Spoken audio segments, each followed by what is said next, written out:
Good morning students তোমরা সবাই কেমন আছো আশা করি তোমরা সবাই ভালো আছো। আমি কৌশিক স্যার আজকে আমি তোমাদের সঙ্গে আলোচনা করব সাধারণ বিজ্ঞান জীববিদ্যা থেকে 5টি প্রশ্ন উত্তর। তোমরা সবাই মন দিয়ে ভিডিওটি দেখবে। যারা আমার চ্যানেলে নতুন তোমরা আমার ইউটিউব চ্যানেলটিকে সাবস্ক্রাইব করে দেবে এবং পাশে থাকা বেল আইকনটিকে অন করে রাখবে।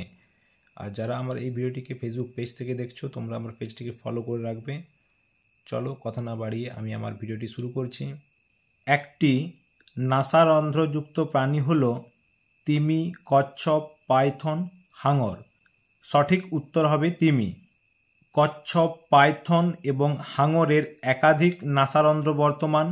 তিমির ক্ষেত্রে কেবলমাত্র বাম নাসারন্ধ্র গ্যাসীয় আদান প্রদানে অংশগ্রহণ করে, ডান নাসারন্ধ্র বাইরে উন্মুক্ত থাকে না।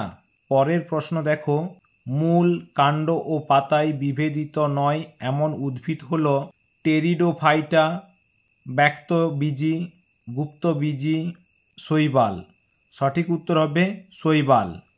টেরিডোফাইটা, ব্যক্তবীজী ও গুপ্তবীজী উদ্ভিদের দেহ মূল, কাণ্ড ও পাতায় বিভেদিত, কিন্তু শৈবালের দেহ মূল, কাণ্ড, পাতায় বিভেদিত নয়, তাই এদের সমাঙ্গদেহী উদ্ভিদ বলে।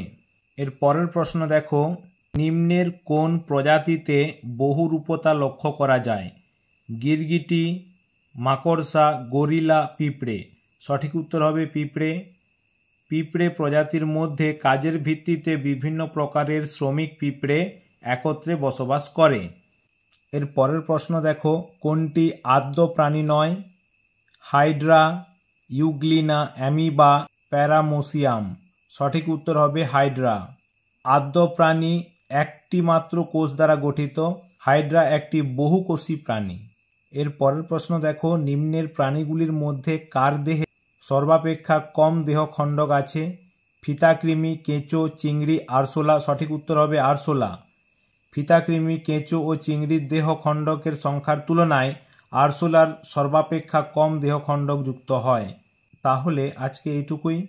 পরে নেক্সট ভিডিওতে পরে আরও 5টি প্রশ্ন উত্তর আলোচনা করে দেব। তোমরা সবাই ভালো থাকবে, সুস্থ থাকবে। টাটা।